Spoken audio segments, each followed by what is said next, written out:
नमस्कार दोस्तों, मैं एक बार फिर से उपस्थित हूँ एक नई कहानी के संग, जिसका नाम है क्या तुम मेरी भाभी बनोगी। रात के करीब 10 बज रहे थे। रजनी अभी अभी बेड पर आ गई थी, तभी उसका मोबाइल बजा। देखा तो माधुरी कॉल कर रही थी। उसने जैसे ही कॉल रिसीव किया तो उधर से आवाज़ आई, हेलो रजनी।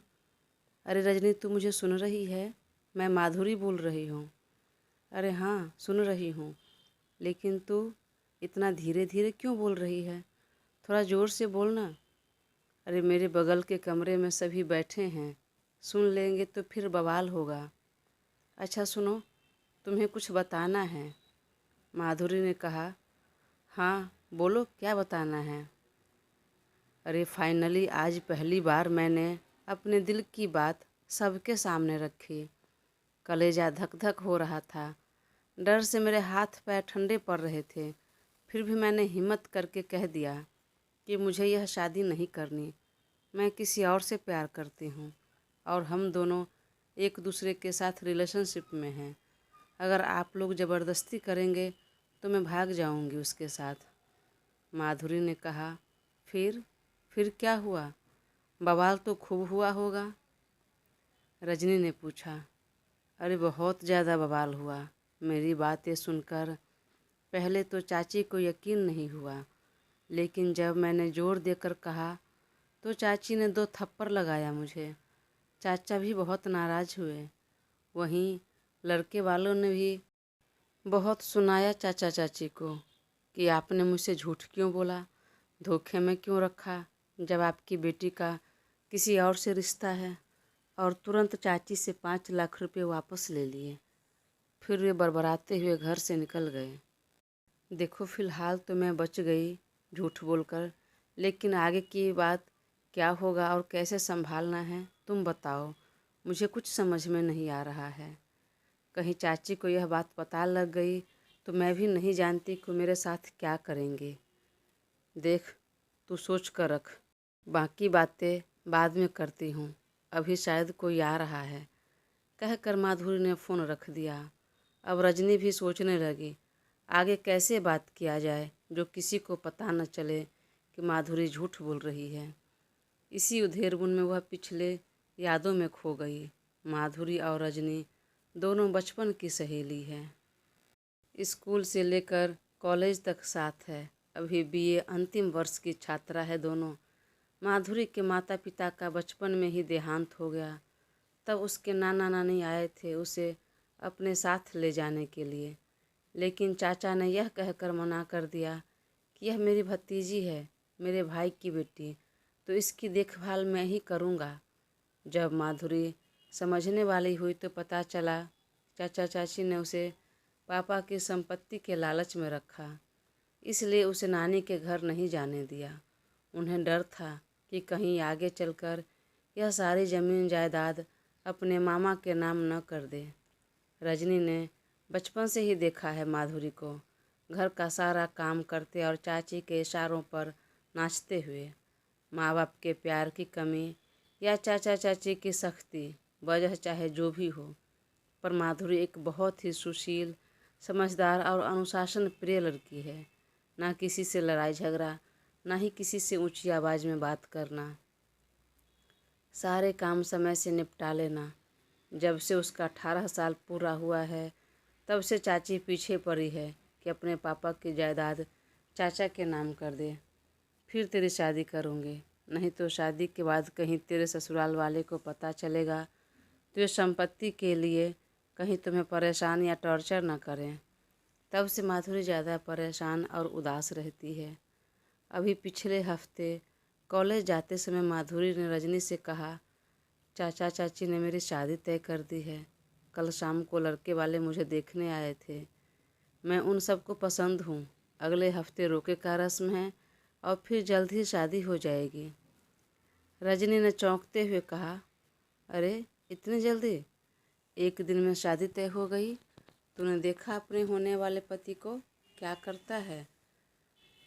अरे मैंने नहीं, चाचा चाची ने देखा है। वे बता रहे थे कि बड़ा बिजनेसमैन है, काफ़ी पैसे वाला है। ऊपर से बिना दहेज लिए शादी करने को तैयार है। मैंने कहा कम से कम बीए पास कर लेती हूँ फिर शादी करूँगी। लेकिन चाची ने बात पूरी करने से पहले ही कहा, ऐसे रिश्ते रोज़ रोज़ नहीं मिलते। फिर हम तुम्हारे दुश्मन थोड़े ना हैं जो तुम्हें किसी के संग ब्याह कर देंगे। लड़का अच्छा है, तुम्हें शादी के बाद भी पढ़ने देंगे। एक बार शादी कर ले, फिर जितनी इच्छा हो पढ़ती रहना।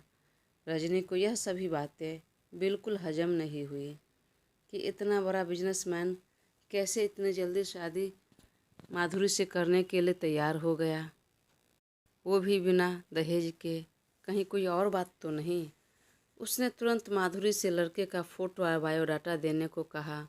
अगले दिन माधुरी ने अपने होने वाले पति का फ़ोटो और बायोडाटा दिया।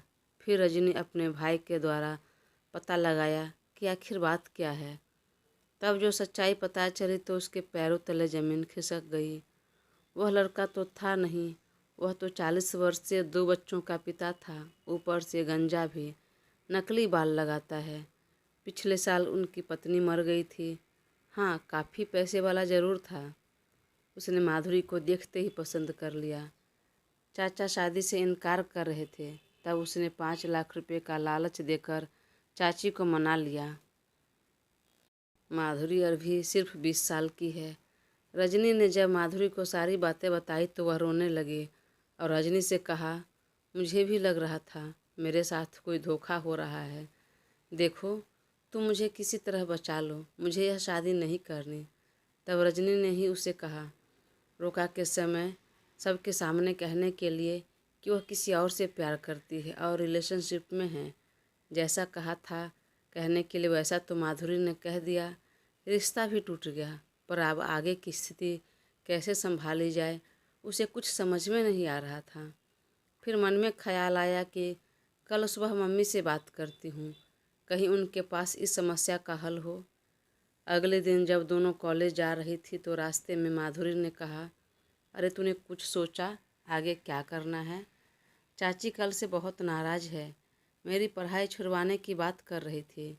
कह रही थी अब तेरी शादी नहीं करूँगी, जिसके साथ रहती है उसी के साथ रह और जल्दी से निकल मेरे घर से।